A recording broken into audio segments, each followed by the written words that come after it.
네, 안녕하십니까. 음, 네, 김진영입니다. 제 소개를 먼저 좀 드릴까요?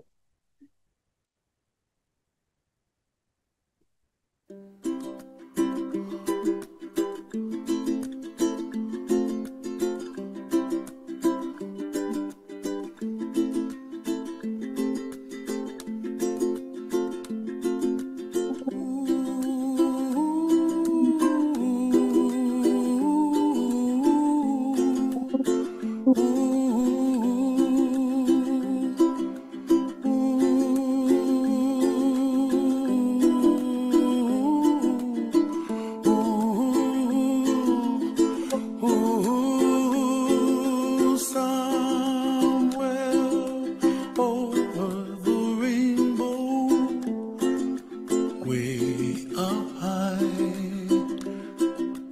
and the dreams that you dream of once in a lullaby.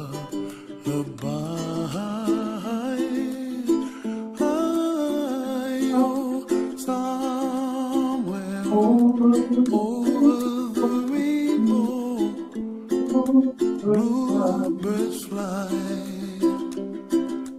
and the dreams that you dream of, dreams really do come true.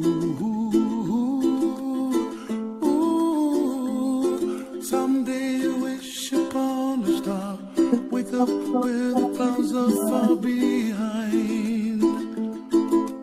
Be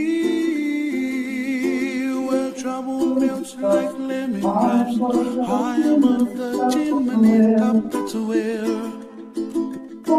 you find me. Oh, somewhere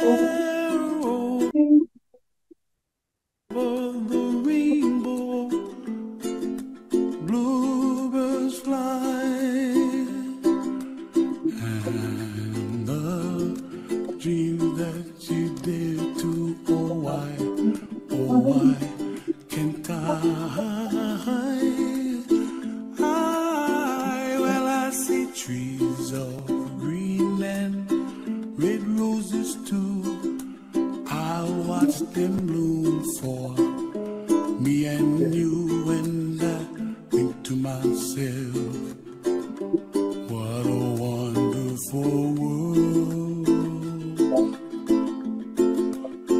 Well, I see skies of blue, and I see clouds of white, and the brightness of day. I like the dark, and I think to myself, what a wonderful world. 입니다. 네, 뭐, 좀 전에 다 말씀을 드렸기 때문에요. 저 밑에 있는 이메일이나 제 전화번호는 혹시 메모해 두셔가지고 제가 명함을 다 못 드리니까 나중에라도 필요하시면은, 도산 아카데미 놓겠습니다. 죄송합니다. 아니, 왜냐면 여기 너무 우리끼리 짜고 치는 것 같아요. 지금 놓겠습니다. 예. 군에서 거의 평생을 군에 있다가 제대했습니다. 특히 해군에서. 혹시 저 사진 찍으시는 분들 있으면 사진기, 동영상, MRI, CT 다 괜찮으니까 찍으세요. 네, 편하게. 자, 오늘 제가 사실은 도산 선생님하고 관련된 얘기를 시작하는 리더십에 관한 얘기를 할 건데요. 첫 번째 가장 제가 여러분들과 대화하고 나누고 싶은 것이 꿈, 비전이라고 그러죠. 목표. 우리 조금 아까 전북대학교라고 하셨나요? 꿈이 뭐예요? 음, 목표는 뭐예요? 아, 그러시군요. 우리 조금 아까 저기 건국대학교? 꿈이 뭐예요?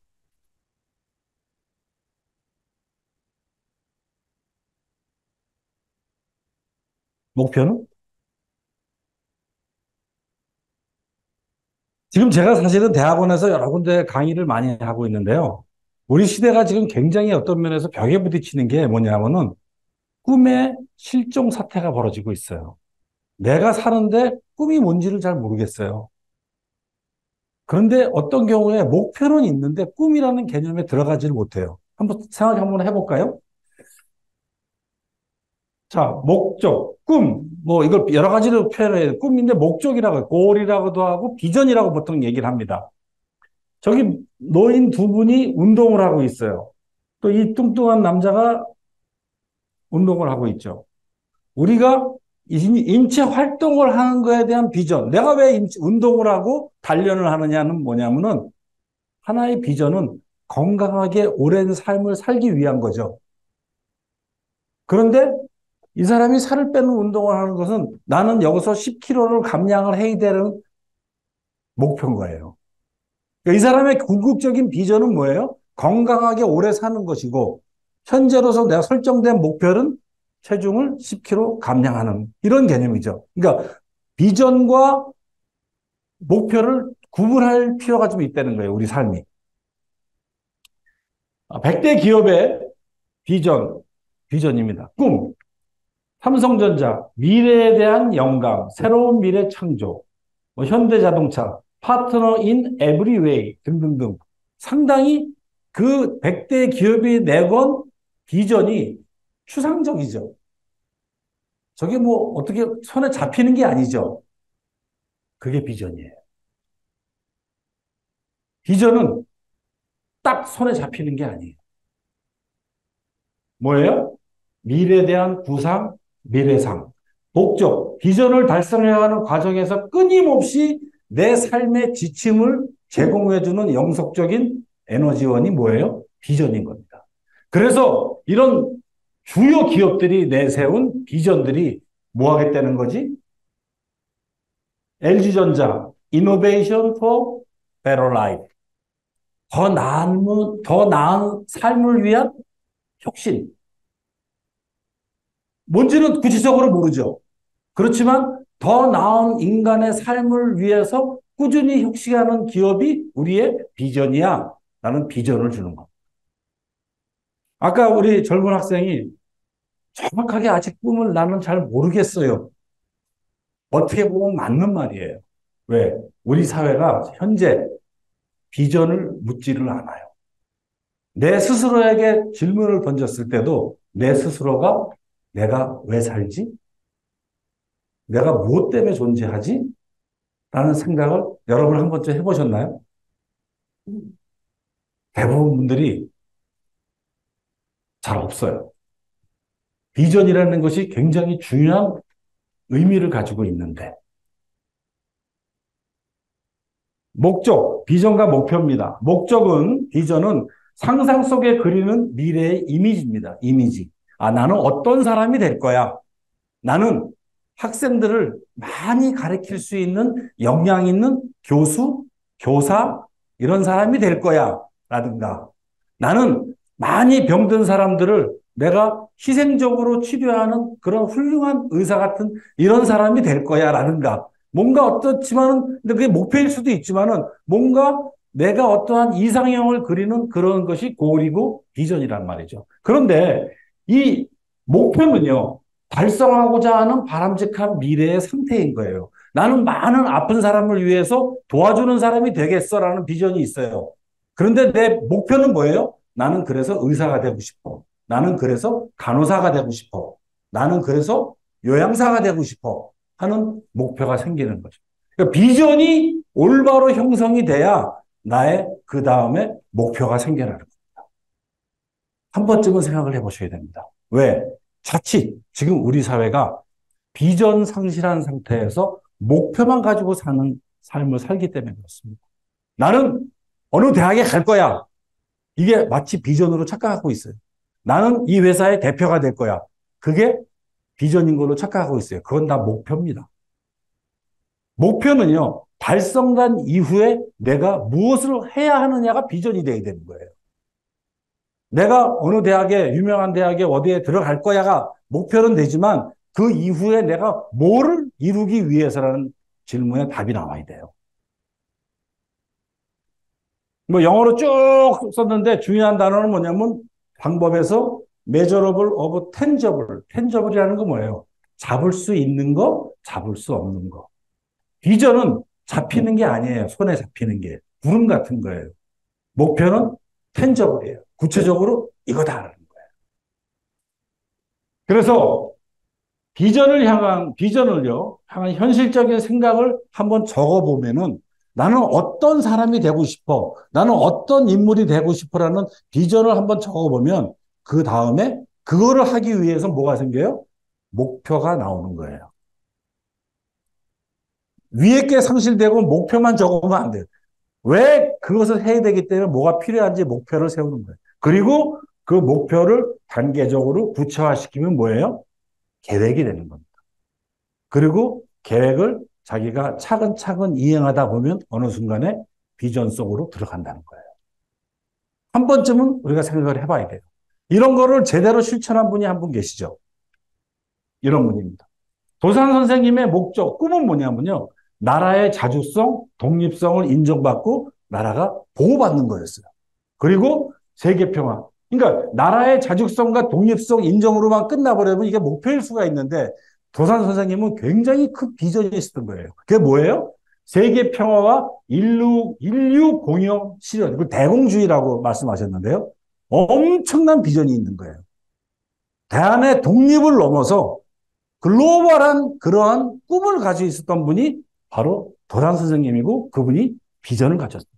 그 비전이에요, 비전. 큰 그림. 잘 될지 안 될지도 몰라요. 조선이라는 나라가 독립해서 다시 대한민국이 돼가지고 전 세계 글로벌까지 갈 수 있을지 없을지는 모르지만 그 큰 구름 같은 비전을 가지고 있었던 거예요. 그 구름을 실천하기 위해서 목표는 뭐예요? 첫째, 대한의 독립이요.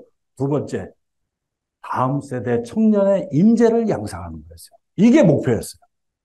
그래서 이분은 다니면서 독립을 위해서 뭐 많은 자금도 모으고 또 청년들에게는 많은 교육을 했던 겁니다.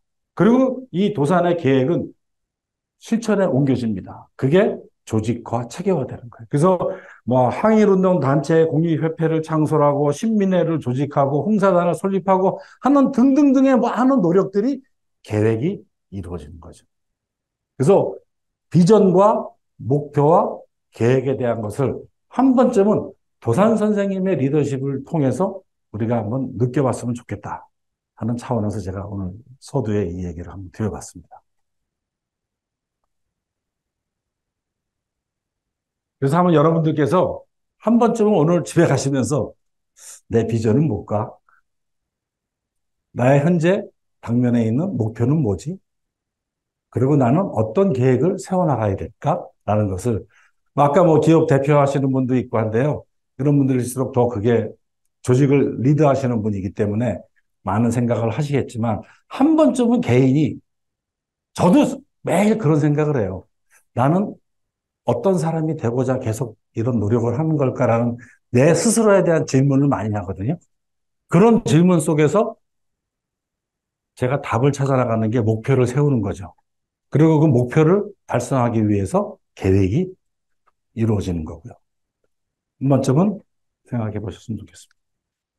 그래서 꿈은 이루어진다라는 저 전광판에 있는 유명한 사람이 직접 한 얘기를 한번 여러분의 비전이 실현되는 쪽으로 전진되기를 바라겠습니다.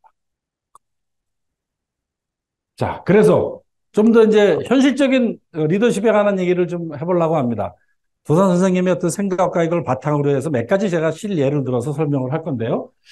안전한 나라를 위한 비전, 위기관리 리더십입니다. 제 소개에서 말씀드렸지만 저는 한 2년간 청와대에서 위기관리 비서관을 하면서 국가 전체의 그 다양한 위기에 대한 그런 컨트롤 타워 역할을 실제로 제가 경험을 했기 때문에 그걸 바탕으로 제가 연구했던 몇 가지 사항을 여러분들과 함께 나누고자 합니다.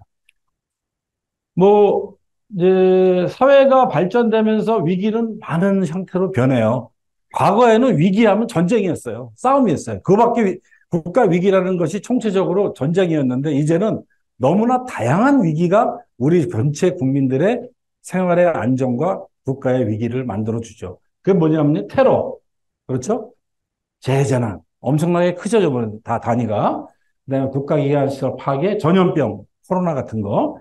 뭐 등등등 해가지고 요즘은 그래서 전부 다 포괄 안보의 시대라고 합니다. 국가의 위기가 그냥 단순한 군사적 위협을 떠나서 모든 재해 재난과 사회적인 문제까지 포괄적으로 그걸 국가 위기라고 얘기를 해요.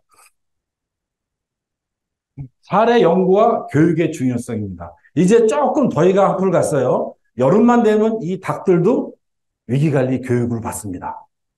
굉장히 여러분들도 마찬가지로 교육받는 어떤 교육이 이것이 이 사람들이 땀 흘리는 어떤 게 위기일까요?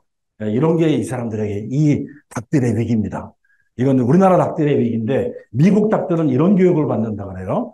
네, 다양한 위기를 여러분들도 오늘 이 위기를 강의받는 겁니다. 그래서 항상 위기에 대해서는 거안사위라는 말이 있습니다.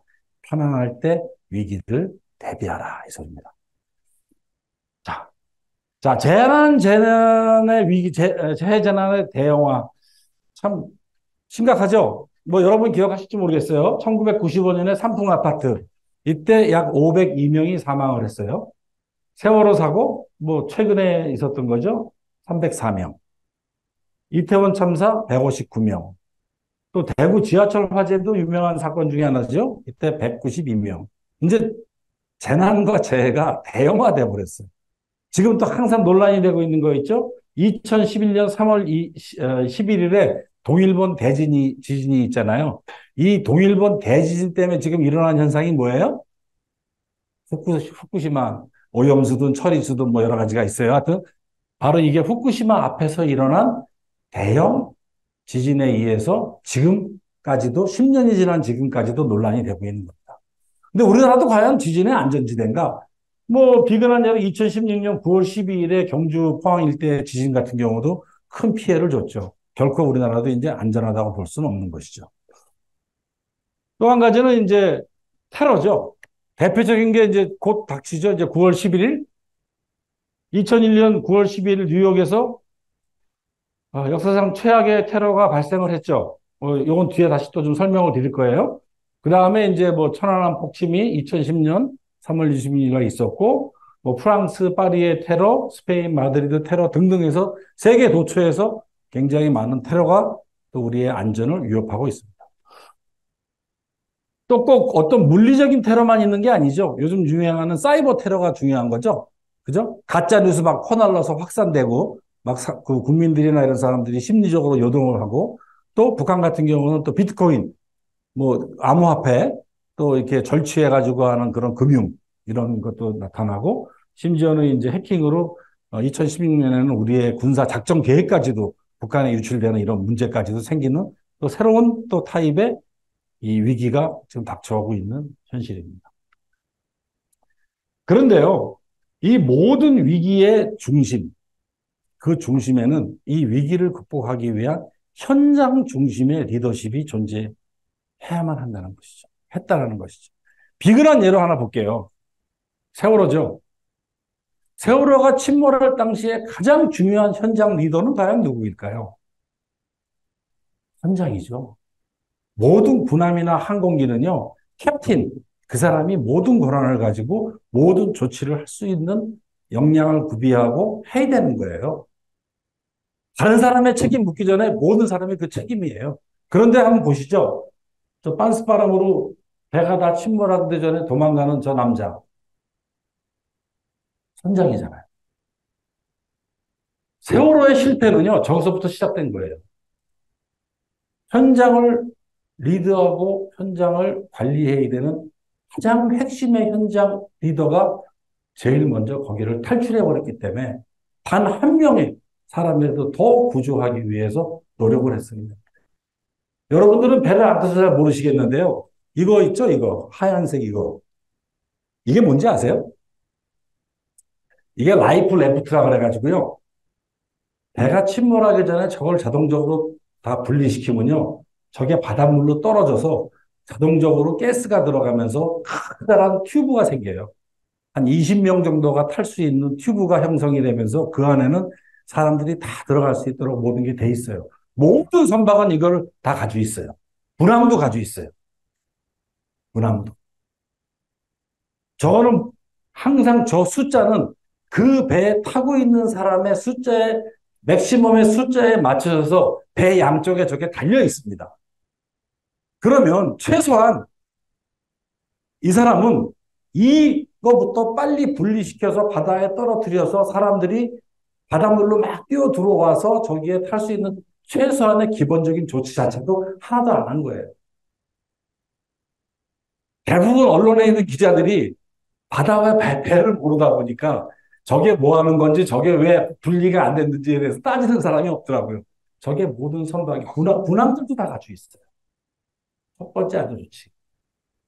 라이프 레프트라고 합니다. 자동적으로 탁 터져가지고 딱 이렇게 키만 올리면은 뭐 여러분 테이블 이거 하나, 이거보다 훨씬 더 큰 동그란 이 배 같은 튜브가 생겨요. 자동적으로 가스가 터져가지고. 근데 그런 거죠. 자, 그래서 정말 제대로 된 리더십을 발휘해서 잘 처리된 사례를 몇 가지 한번 여러분들과 한번 얘기를 해볼게요. 9.11 테러입니다. 여러분 잘 아시겠지만 2001년 9월 11일이죠. 이제 곧 이제 그 날이 다가오는데요. 두 군데입니다. 대표적으로 뉴욕에 있는 월드 트레이드 센터하고 워싱턴에 있는 펜타곤 두 군데가 이제 가장 인명 피해가 컸던 데인데 거기에 여객선들이 이제 충돌해가지고 사고가 생겼죠. 미국인들은 이 사건을 제2의 진주만 공격, 결국 전쟁으로 생각을 해요. 그 정도로 큰 사건이죠. 미국 건국일에 본토의 중심부가 외부로부터 공격받은 건 처음입니다. 진주만은 본토가 아니잖아요. 그죠? 그런데 재밌는 거는요. 재밌다고 해야 되나? 총 인명피해가 그 당시 현장에서만 죽은 사람만 3,130명이에요. 진주만 공수 때 군인, 민간인 다 합해서 하와이에 있던 사람이 죽은 사람이 2,330명이었어요. 전쟁 때보다 더 많이 죽은 게 저 테러였습니다. 저 9.11은 엄청난 미국에 충격을 줍니다. 그리고 미국의 국가 위기관리 시스템을 대대적으로 새롭게 만드는 하나의 큰 계기가 됩니다. 모든 시스템을 다 바뀌어요. 국가의 시스템들이 다 바뀝니다. 정보 시스템, 국토안보부라는 게 생겨나는 것도 이 사건 때문에 생겨나는 겁니다. 그러면서 사이버에 관한 문제가 강화되기도 하고 모든 IT 시스템이 기반이 돼서 바뀝니다. 이게 엄청나게 변화를 줍니다. 자, 이런 큰 사건이 일어났는데요. 이 엄청난 사건 중에서도 우리가 굉장히 모험적인 사례를 하나 볼 수가 있어요. 바로 모건 스탠리의 사례입니다. 한 사람의 리더가 얼마나 중요한지를 보여주는 하나의 사례를 예를 들어볼 수 있는 거죠. 모건 스탠리는 아시다시피 세계 최대의 금융회사입니다.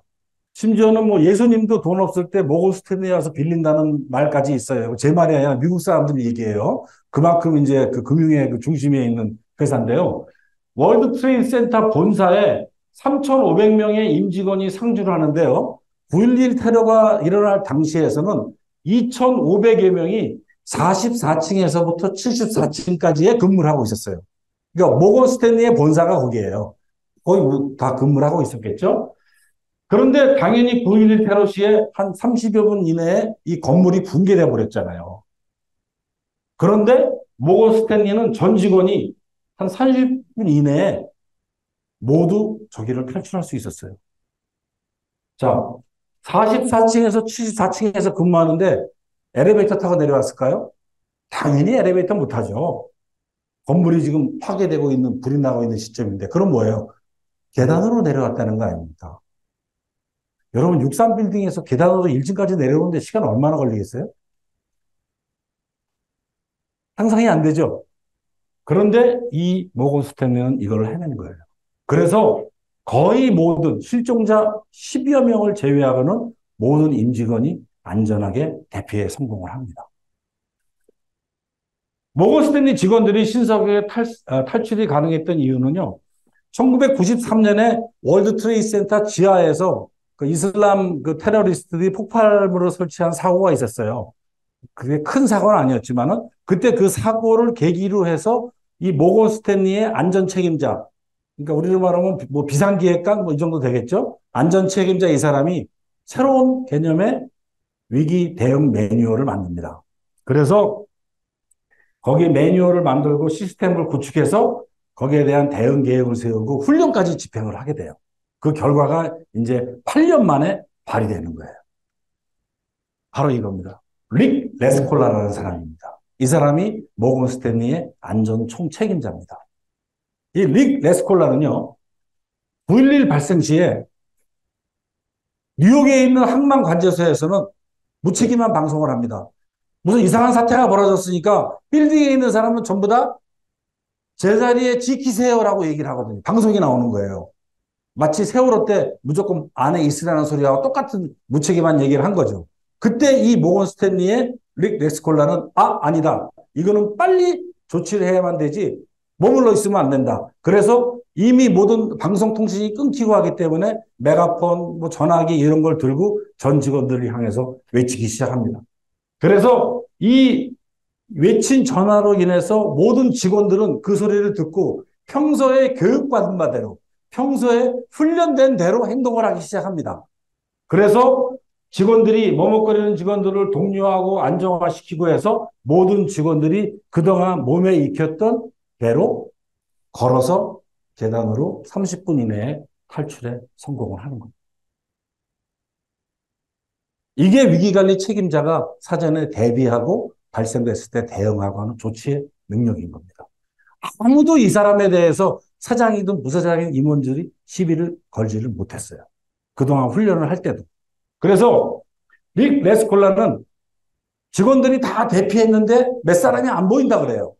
그래서 안전요원 2명을 데리고 그 몇 사람을 구하기 위해서 다시 건물 속으로 들어갑니다. 결국은 그 들어가는 순간에 건물이 붕괴가 되면서 릭 레스콜라는 이외에도 찾지를 못한 상태가 되죠. 그래서 이 직원 4명이 같이 실종되고 2명의 안전요원과 릭 레스콜라가 사망을 한 거죠. 아직 유해는 찾지는 못했어요. 자기 희생적 근무로서 최대한도로 노력했던 현장의 리더십을 발휘했던 사람이 릭 레스콜라입니다.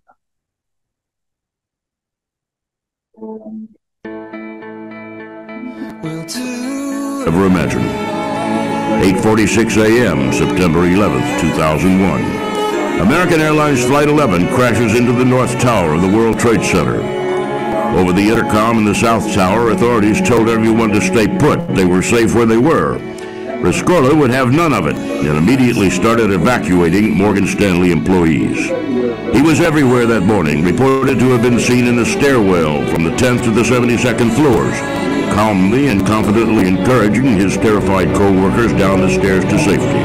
Be proud to be an American. Everybody will be talking about you tomorrow, he told them over a bullhorn.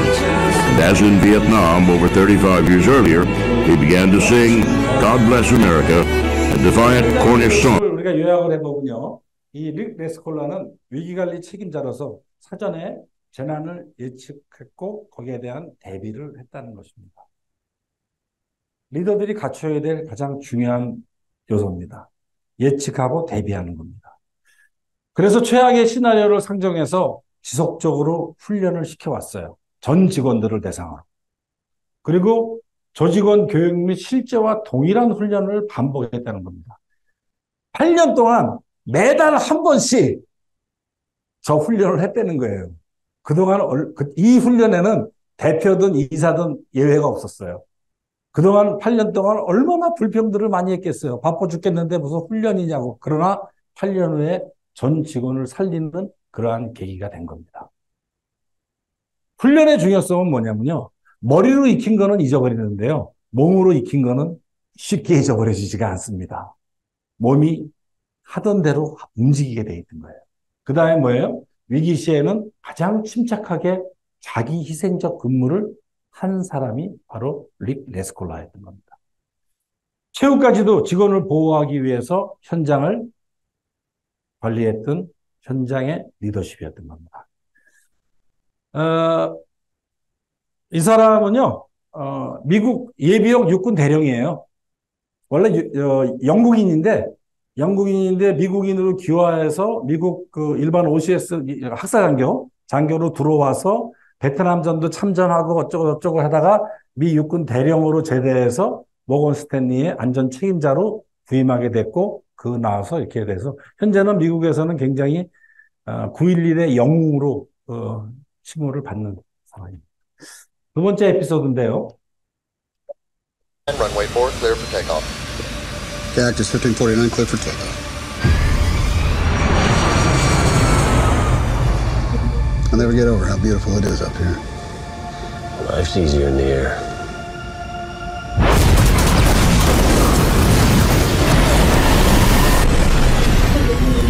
Hey, Mayday, this is Cactus 1549. Lost thrust on both engines. We are turning back towards LaGuardia. I have an emergency. You lost both engines. Returning immediately. Today, we 양쪽 began with our 엔진은 또 새가 investigation 들어와가지고 on the 엔진 crash 문제가 of US Airways Flight 1549.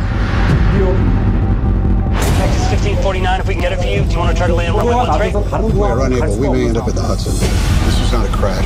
This was dual engine loss at a lower altitude than any jet in history, with 155 souls on board.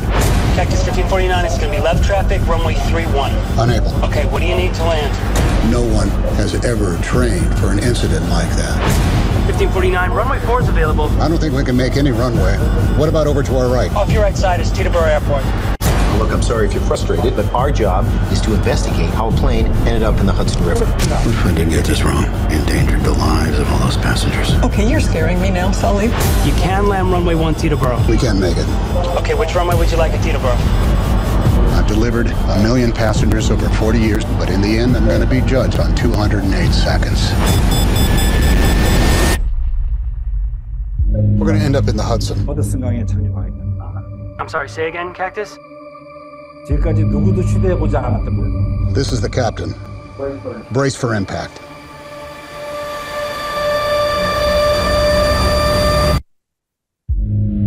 이게 영화로 나온 게 썰리라는 영화입니다.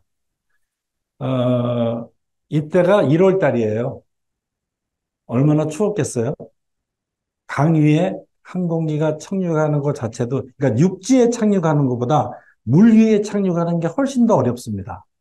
왜냐하면 조금만 비행기의 방향이 이렇게 삐뚤어져도 물과의 마찰 때문에 엄청난 그 압력과 이거에 의해서 폭발되기도 하고 위험에 처할 수 있거든요.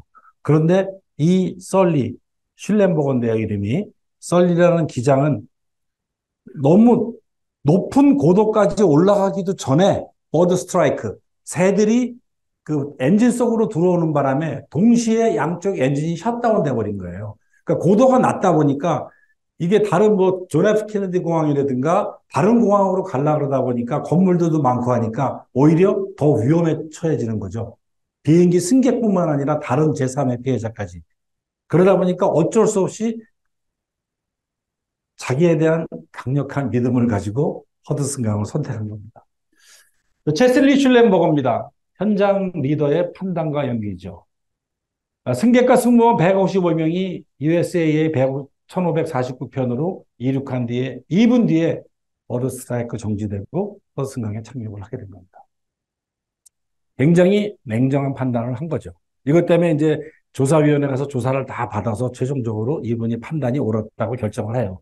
그래서 허드슨강에 비상 착륙을 하는데 그 당시 기온이 영하 7도였습니다. 얼마나 추웠겠습니까? 155명 중 몇 사람이나 죽었을까요?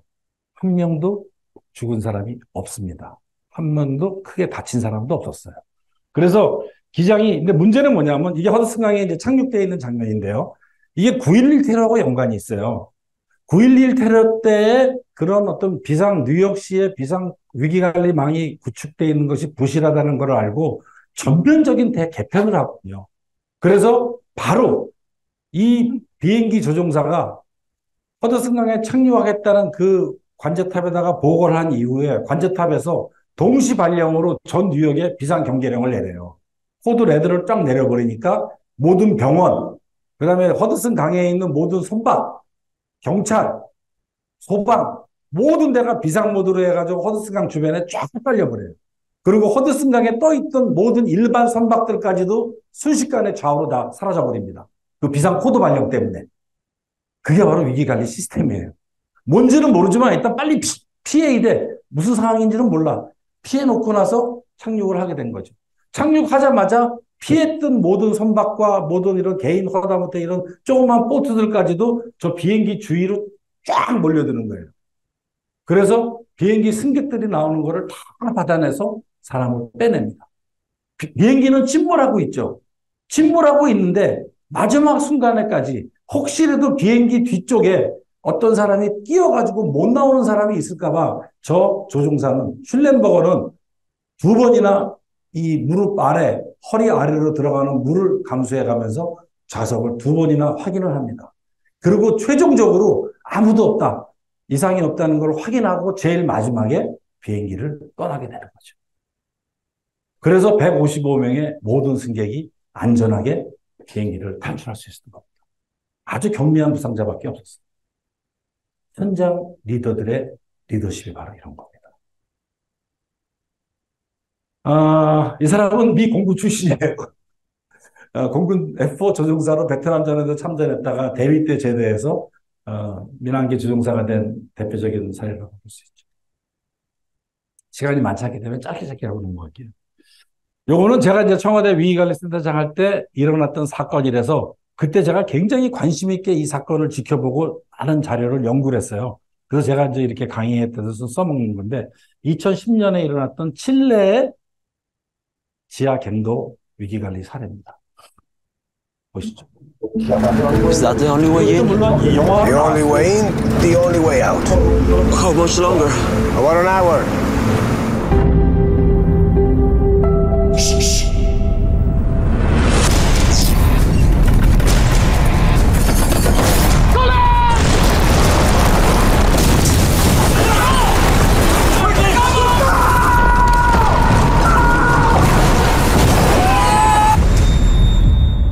세 명의 광부가 Say something, I'm giving up. 700m Disappointing news from a huge rock, twice the size of the Empire State Building, shifted. And I 33 men trapped underground, and we don't even know if they're alive. The government tells us how much they care, and they do nothing. Was over my head. How long do they have? There's food and water for 3 days. Nothing at all. Nobody's blaming you! You are my brother. We gotta pull together to get out of here.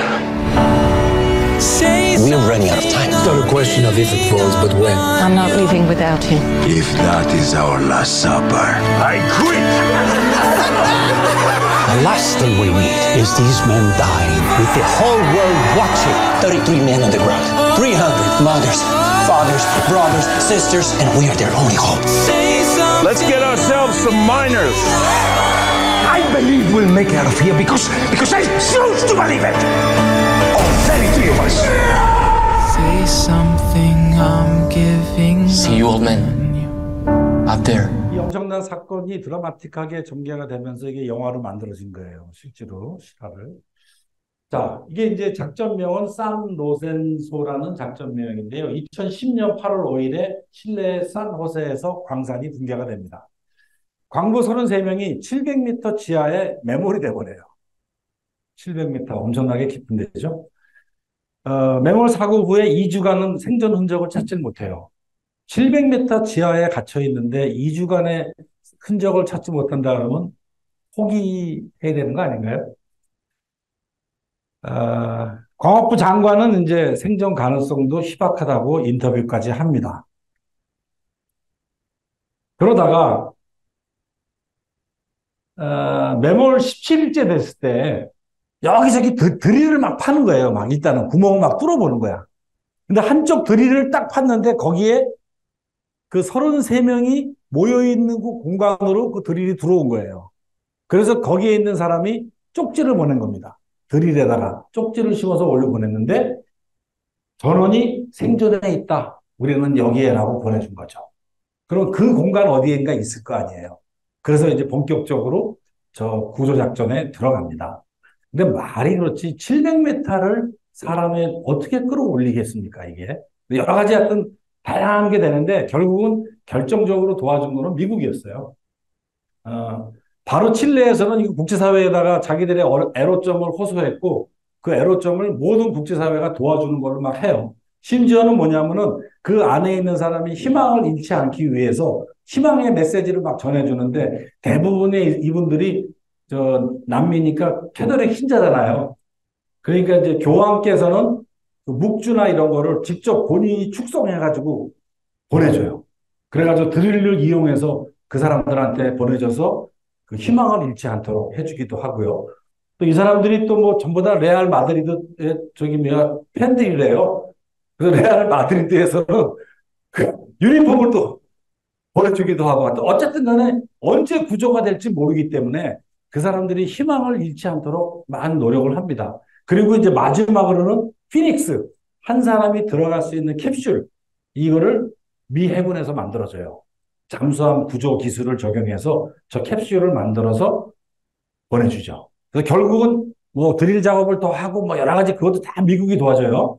그래서 저 캡슐이 들어가서 한 사람씩 한 사람씩 33명을 다 끄집어내서 33명은 다 살릴 수가 있었습니다. 자, 그런데요. 그 700m 밑에 지하 공간의 당시의 상황입니다. 33명이 있는데요. 당시에 온도는 32도에서 36도, 습도는 95%예요. 다행히도 이게 구리광산이에요. 그래서 유독가스가 나오질 않습니다. 물도 약간은 흐르고 있고, 그래서 가스 질식은 없었던 거죠. 그런데 문제는 음식물이었습니다. 그 갱도 안에는 매일 가지고 도시락을 싸들고 들어가기 때문에 많은 비상식량이 있을 수가 없죠. 거기에 있는 최소한의 식량이 뭐였냐면요. 10명이 48시간을 먹기도 부족한 정도의 식량이 있었어요.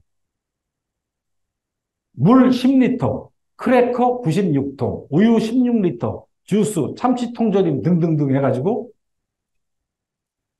33명이 아껴서 4일만 먹으면 끝장나는 음식밖에 없었습니다. 그런데 이들은 구조 때까지 얼마나 시간이 걸릴지를 모르는 거죠. 어떻게 먹어야 될까요, 저거를? 한 달이 걸릴지, 보름이 걸릴지 모르는 상황에서. 기약 없이 폐쇄장부에서 공포가 있습니다. 절망감도 있습니다.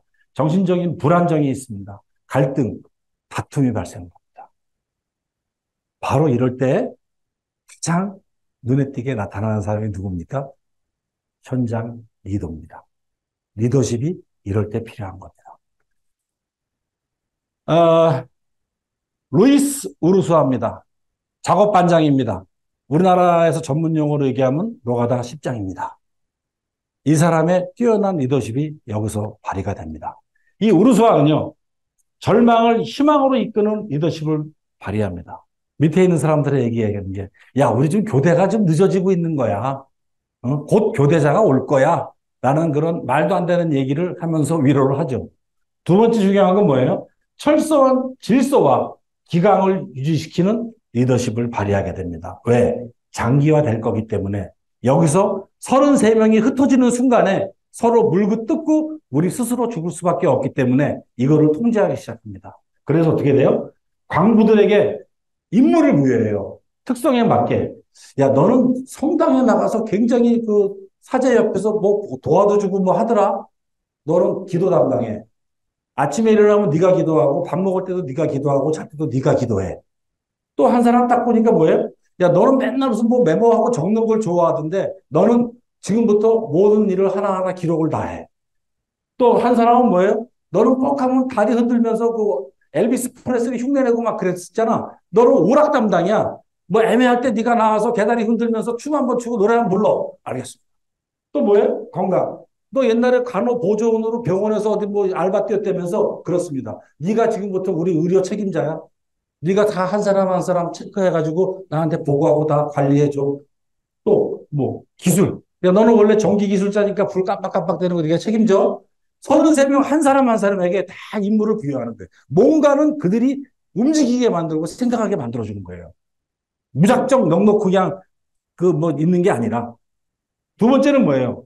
식량 배분, 이 문제잖아요. 식량 다 가져와. 다 갖다 놓고. 자, 지금부터 매일 크래커 하나에 참치캔 반 스푼씩 얹어서 한 끼에 하나 먹는다. 그러나 이 식사는 여기 똑같이 놓는다. 그리고 똑같은 장소에서 똑같이 먹는다. 왜? 몰래 빼돌려서 지 혼자 더 먹으려는 놈이 있잖아요. 그걸 통제한 거예요. 철저하게.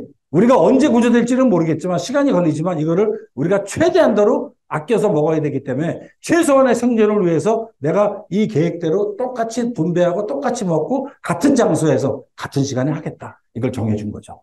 그리고 그를 따릅니다. 세 번째는 뭐냐면 솔선수범과 희생정신입니다. 힘든 거 내가 먼저 할게. 심지어는 저 벽에 있는 그림을 그려가지고요. 하루 일과표까지 만들어요. 갇혀있는 상태에서. 몇 시에 잔다. 몇 시에 일어난다. 몇 시에 기도한다. 몇 시에 얘기한다. 이걸 다 일과표까지 만들어서 철저하게 폐쇄된 공간에서 스스로의 절망과 정신적 파괴가 되지 않도록 시간 관리와 행동 관리를 해준 겁니다. 리더가. 그리고 아까 말씀드린 피닉스, 이 구조 캡슐이 내려온다는 소식을 들었을 때 서로 빨리 올라가고 싶겠죠. 왜? 700m까지 이 캡슐이 내려왔다가 올라가는데 시간이 굉장히 많이 걸려요. 이거 올라갔다 내려왔다 하는 동안에 나머지 사람들이 더 붕괴돼서 죽을 수도 있어요. 여기서 순서를 정해줍니다. 우르스와가. 그런데 우르스와가 정해주는 맨 마지막 순서는 나야. 내 말 따로. 본인이 제일 마지막에 올라가겠다고 선언을 해놓고서 아픈 사람부터 순서대로 정해서 올라가게 합니다. 아무런 분쟁 없이 조정이 되는 거죠. 결국은 뭐예요? 굉장히 그리고 우르스와는 긍정적인 사람이에요. 그리고 같이 있던 동료들에게 긍정과 희망의 메시지를 주는 것을 가장 중요하게 생각을 했어요. 우리는 구조돼. 구조되면 우리 33명 같이 살자지 앞으로. 계속 공유해주고 희망의 끈을 놓지 않도록 해주는 그 현장의 리더십이 빛이 났던 겁니다. 그러고 나서 구조가 된 다음에 기껏 언론에 한다는 인터뷰가 아주 기억에 남는 여행이었다라는 스스로의 어떠한 이런 유머를 보여주기도 했죠.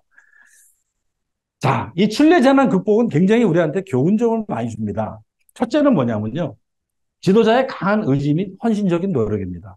현장에 있는 사람들의 리더십도 중요했지만 그 당시 피냐라 대통령하고 광업부 장관이 전 세계에다가 그 사실을 알리고 협조를 하고 언론에 홍보를 하고 하는 모든 행동, 그 다음에 꼭 우리의 국민은 살려야 되겠다는 강한 의지를 표명하면서 국민의 단결을 유도하고 국민적 성원을 이끌어냈다는 거예요. 그리고 전 세계마저도 여기를 관심 있게 보면서 지원해 주는 거를 과감하게 지원해 준 거죠. 특히 미국 같은 경우에는 이 시추공 뚫는 기술자들이 굉장히 부족한데 아프가니스탄 전쟁에 참전해 있는 사람들을 불러다가 여기다 시추공을 다 뚫어준 거예요. 그것까지도. 물론 그 피닉스도 물론 미 해군에서 만들고 했지만 두 번째는 뭐냐면요. 그 갱도 안에 갇힌 상태에서의 현장 작업방장 우르스와의 상황 컨트롤 능력과 조직 관리 능력이 굉장히 중요한 요인이었다는 겁니다. 리더 한 사람의 역할이 전체를 살립니다. 서로 물고 뜯고 싸우고 일주일 만에 지쳐가지고 죽을 수밖에 없는 그 상황 속에서도 그 우르스와라는 현장 리더십은 그 사람들을 끝까지 희망을 잃지 않고 살게 만들어준 거예요. 또 하나는 뭐냐면 이들이 가지고 있는 신앙과 가족의 일입니다. 이 사건이 터지고 나서 모든 가족들이 와서 그 갱도 주변에서 교회에서 예배를 드리고 모든 가족들이 밤낮으로 기도하면서 자기 가족들이 돌아오기를 기원하는 겁니다. 근데 영화를 보면 재밌는 사건이 있어요. 이거 실화인지 모르는데 영화 속에 나오는 장면에는 뭐가 있냐면 어떤 여자가 자기 남편이 돌아오기를 간절히 기도하는데 옆에 보니까 웬 젊은 여자가 또 누구를 열심히 기도하는데 가만히 보니까 내 남편하고 같은 이름이야. 그래서 이게 어떻게 된 건가 하고 물어보니까 이게 숨겨놓은 애인이었네. 그래서 둘 또 막 싸우고 막 이래요, 이제. 나중에 해피엔딩으로 되는데 어쨌든 간에 그 영화 속에 나오는 얘기입니다. 그 가족들이 간절한 소망, 기도, 기원이 또 하나의 힘으로 작용했다는 겁니다. 한 사람의 힘은 미약하지만 10사람, 100사람의 기도와 응원은 엄청난 힘을 준다는 겁니다. 자꾸 졸리실까 봐 화면 한번 집중해서요. 졸리실까 봐. 자, 이런 어떤 사건에 관한 리더십에 대해서 좀 다운됐을 텐데요. 우리나라 해군에서의 재미있었던 긍정의 리더십을 하나 소개를 같이 한번 해드릴게요. 이걸로 끝내려고 합니다. 저 배는 776, 천안함하고 똑같은 배죠. 천안함이 772, 저거는 776, 776 제천함입니다. 함장이 중령입니다. 근데 저 배 함장이 어떤 사람인지는 모르겠는데 상당한 비전과 리더십을 발휘한 적이 있었습니다. 전승조원이 하나로 된 강력한 전투력을 가진 배를 만들고 싶다라는 게 저 함장의 비전이었어요. 그래서 목표를 하나로 바다로 승리로, 하나로 뭉쳐서 바다로 나가서 싸워 이기자 이런 목표를 싸고 있는데 저 배에서 엄청나게 하나로에 관해서 문제가 하나 생겨버린 겁니다. 뭐냐? 97년에 있었던 일이에요. 굉장히 오래된 일이죠. 하사 한 명이 찾아옵니다. 남자 하사가. 함장님, 저는 가족도 없습니다. 친척도 없습니다. 돈도 없습니다. 그 여자를 하나 사귀었는데 지금 결혼을 안 할 수가 없는 입장이 돼버렸습니다. 어떻게 하면 됩니까? 야, 네 결혼을 왜 나한테 물어보냐니까. 함장님이 우리는 한 가족이다. 하나로 바다로 외치면서 함장님은 마치 우리 아버지처럼 얘기를 해놓고서 무슨 소리 하시는 겁니까? 그 말은 맞는데 어떡하라고 그러니까 함장님이 결혼식 줄에도 서주시고 결혼식을 다 저를 위해서 해주세요 그러는 거예요. 제가 그때 나이 39이었습니다. 아, 내가 아니고 함장 나이가. 그래? 그럼 배에서 하면 안 될까? 배에서도 결혼식이 되나요? 모르지. 해보면 될 거 아니야. 저는 함장님이 시키는 대로 하겠습니다. 그래서 이 함장이 그걸 들고 대령 그 상급 지휘관한테 갑니다. 여차여차해서 우리의 정말 딱한 사정이 있는 하사가 있는데 결혼식을 해야 되는데 돈도 없고 친척도 없고 아무것도 없고 여성도 인천에 사는 여성인데 뭐 별로 가진 것도 없고 배에서 결혼식을 좀 우리가 해주고 싶습니다. 야, 그거 좋은 생각인데 과거에 그런 적이 없기 때문에 내가 결정할 일은 아닌 것 같아. 그래서 그 위에 완스타 지휘관한테 가서 승인을 받으라 그러더라고요. 그래서 완스타 지휘관한테 갔어요. 그 함장이. 그래서 여차여차 해야 되겠습니다. 그러니까 야, 이거 참 기발한 생각인데 그 내가 승인할 수 있는 문제는 아닌 것 같아. 함대사령관한테 한번 가볼래? 그래서 알겠습니다. 그래서 그걸 또 이제 함대사령관한테 들고 갑니다, 이제. 그래서 함대사령관한테 여차여차해서 저차여차해서 막 얘기를 하니까 야, 어떻게 그런 생각을 다 했냐. 근데 이거는 말이야, 문제가 커질 수가 있거든. 그러니까 저 작전사령관님한테 가서 좀 승인을 받아야 될 것 같아. 그래서 이제 쓰리스타한테까지 이제 보고가 된 거예요. 작전사령관님이 이렇게 보고 봤더니 참 좋은 생각인데 이거는 작전이 아니지 않냐? 작전이 아니기 때문에 이건 참모총장님의 승인을 받는 게 낫지 않을까? 이런 거예요.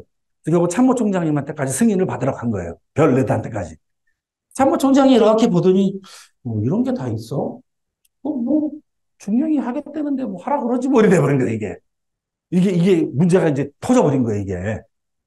그러니까 이게 소문이 난 거예요. 국방부 기자실 뭐 이런 데다가 소문이 난 거야. 그 국방부 기자들이 부남에서 결혼식을 한다고? 그런 게 있었나? 뭐 웅성웅성되기 시작한 거죠. 웅성웅성되니까 이게 어떻게 돼요? 장관한테 보고가 된 거예요. 장관도 뭐 그런 거 해군에서 그런 거 한다니까 뭐 그런가 보다 했는데 이게 갑자기 퍼져서 언론에서 전 방송국 막 다 취재하러 간다 그러고 9시 뉴스에 나온다 그러니까 이게 청와대에 보고가 되는 거예요, 이게. 사건이 커진 거예요, 이게. 그러다 보니까 국방부 장관이 야, 그 하사가 배에서 결혼한다는데 그 저 축의금이라도 좀 내가 보내야 되지 않나? 그래서 장관이 축의금을 보낸 거예요. 그러니까 육해공군 참모총장들이 그건 우리도 보내야지 보낸 거야. 근데 하사잖아요, 부사가 아니잖아요. 전국에 있는 부사관 주임원사들이 전부 다 일어나가지고 다 돈 들고 오는 거예요, 결혼식장이. 문제가 커진 거예요, 이게 생각지도 못한 일이 첫 번째 함상 결혼식이 이 1997년에 11월 9일 날, 11월 11일이 해군 창설 기념일입니다. 그거를 즈음해서 이게 이 사건이 벌어진 거예요, 이게. 예? 오늘 인천 해군 2함대에서 한 해군 하사가 전투함 갑판에서 결혼식을 올렸습니다. 해군 함정에서 결혼식을 올린 것은 우리 해군 사상 처음이라고 합니다. 신원식 기자가 보도합니다.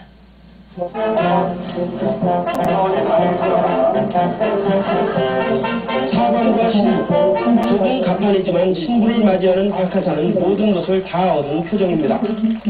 예도를 높이 치켜둔 터널을 지나 신랑에게 다가선 신부는 이 결혼식 자체가 꿈 같은 표정입니다.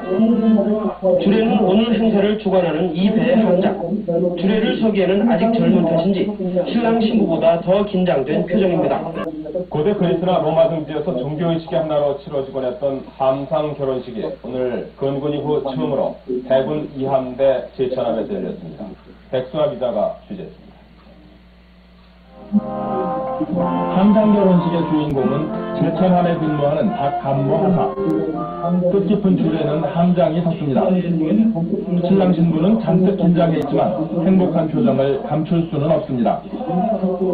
양가 가족들과 선후배, 동료장정 등 700여 명의 하객들이 대위를 가득 메워 이들의 첫 출발을 마음속 깊이 축복했습니다. 베트남 함장님 이하 여러 대원들께 깊이 감사하고 있습니다. 함상 결혼식을 통해서 우리 해군 하사관 모두가 자부심과 긍지를 가지고 해군을 위해서 일할 수 있는 분위기를 만들어주고 싶었습니다. 해군으로서의 자부심이 대단한 박감모 하사, 넓은 바다가 좋고 해군인 남편이 누구보다도 자랑스럽다는 신부 정순철 씨. 정말 평생 좋겠다는 생각이 들었습니다. 하늘을 봐주면서 신혼여행지로 출발했는데요. 세상에서 가장 넓은 결혼식장, 푸른 바다를 배경으로 한 결혼식의 주인공만큼 오래오래 행복하게 사시길 바랍니다. 분들이 저 의자를 가마로 만들었어요. 그래가지고 저걸 차 타는 데까지 태워가지고 가는 거예요. 세상에서 가장 넓은 결혼식장이라고 아까 들었는데요. 굉장히 많은 사실은 저 함장은 굉장히 힘들었어요. 저거 하면서. 욕도 많이 먹고, 뭐 튄다, 뭐 어쩐다부터 해가지고 했지만은 문제는 뭐였냐면요. 정말 우리 한 가족인 승조원을 우리가 아끼는 마음과 그 사람을 사랑하고 도와주겠다는 마음이 있었기 때문에 가능합니다. 지금 뭐 사실 해병대 지금 뭐 무슨 사건 때문에 시끄러운데요. 저는 그렇게 생각합니다. 현장에 있는 지휘관들이 자기가 정말 최선을 다했느냐라는 거예요. 위에서 무슨 지시가 오더라도 그 지시가 중요한 게 아니라 내가 현장을 보고 현장의 판단에 의해서 내가 내 장병들의 안전을 위해서 나는 어떤 최선을 다했느냐가 저는 묻고 싶은 거예요. 저 결혼식을 할 때도 어차피 위에 사람들은 문제가 터져도 책임지는 사람은 없어요. 그러나 그 책임 때문에 저걸 안 해서는 안 된다는 거예요. 저게 필요하고 저게 승조원들의 사기와 배의 단결력과 합동된 전투력을 발휘하는데 필요하다고 인정이 되고 저게 승조원 한 사람의 개인의 일이지만 내 일이라고 판단했을 때는 그 지휘관에 현장에 있는 리더가 판단하고 결정하고 추진해야 되는 거예요.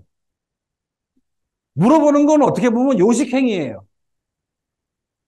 현장에 있는 리더십은 본인이 결정하고 본인이 판단해야 되는 겁니다.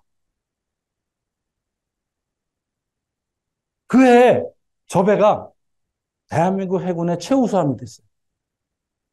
모든 상이란 상은 다 휩쓸었어요. 탑건도 됐어요. 중령이 지휘하는 배가 탑건된 건 이때가 처음이에요. 왜? 대령들이 지휘하는 구축함들이 많이 있거든요. 그런데도 대포 쏘는 시합에 나가가지고 전국 1등을 한 거예요. 왜 했겠느냐?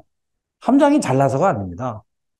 바로 그러한 승조원들과 그 리더와의 통합의 리더십, 도산 그 안창호 선생님이 얘기하는 그 통합의 리더십이 발휘가 됐기 때문에 일은 그들이 한 거예요. 리더는 통합을 시킬 수 있는 플랫폼만 만들어준 겁니다. 현장의 리더십은 뭐냐면요. 그 조직을 통합시켜서 그 조직이 힘을 발휘할 수 있도록 명확한 비전과 목표를 제시만 해주면 되는 거예요. 그러면 그 조직원들이 끌고 간다는 거죠. 조직관리, 위관리의 시간이 다 되기 때문에 리더십을 간단히 요약할게요. 첫째 리더는 뭐예요? 올바른 비전과 목표, 그리고 계획을 수립하는 게 리더의 역할입니다.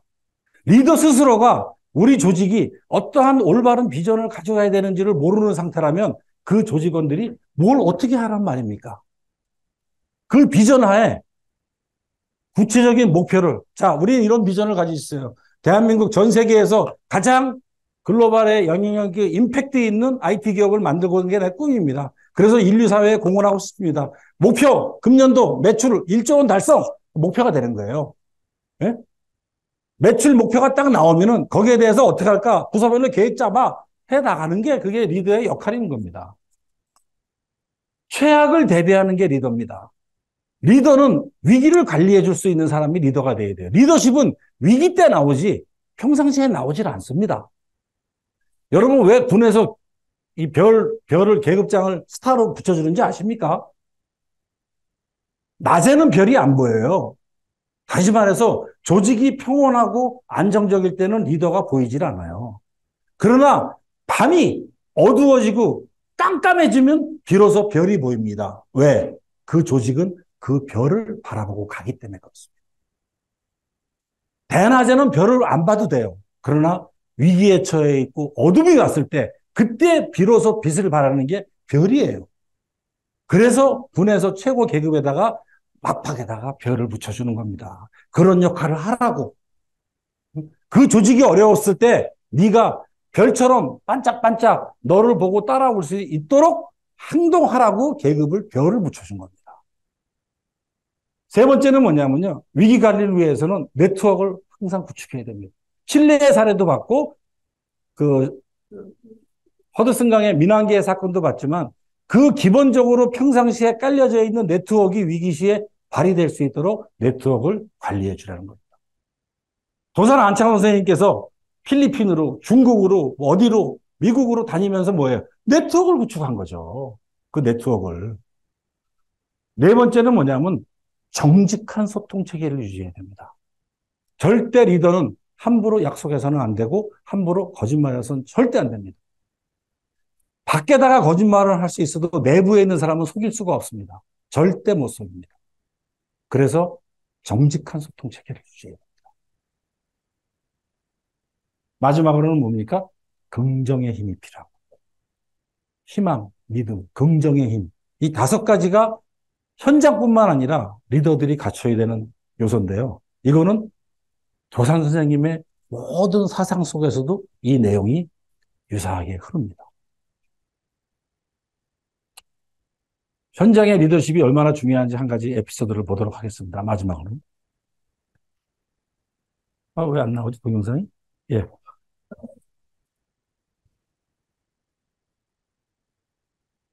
예, 위기가 옵니다.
리더는 이런 자들입니다. 위기가 왔을 때 신속한 판단과 조치를 할 수 있는 자가 리더입니다. 자, 변화와 혁신에 참된 리더십을 바로 다시 도 선생님한테 돌아오겠습니다. 우리가 세운 목적이 그른 것이라면 언제든지 실패할 것이요. 목적이 그르면 실패한다는 거예요. 우리가 세운 목적이 옳은 것이라면 언제든지 성공할 것이다. 올바른 비전을 세우라는 겁니다. 합당한 목표를 추진하는 겁니다. 그리고 마지막으로는 뭡니까? Love yourself, love others.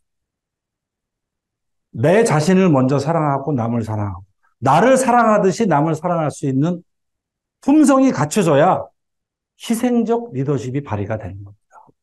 릭 레스콜라가 한 명의 사람을 또 구조하기 위해서 들어갔다가 자기가 죽었던 것처럼 슐렌버그 기장이 끝까지 한 명의 승객이라도 자기 뒤에 남겨놓지 않겠다고 비행기를 수색하는 그 자세인 것처럼 맨 마지막에 구조를 자청한 우르소와 같은 그러한 리더인 것처럼 내 자신을 사랑한 것만큼 남을 먼저 동료를 사랑하고 배려하는 것. 이게 가장 중요한 핵심의 리더십이고 결국 이게 어떤 면에서는 도산 선생님의 사상인 겁니다. 네. 이상으로 오늘 시간이 좀 많이 지나 1시간 딱 됐어요. 마치겠습니다.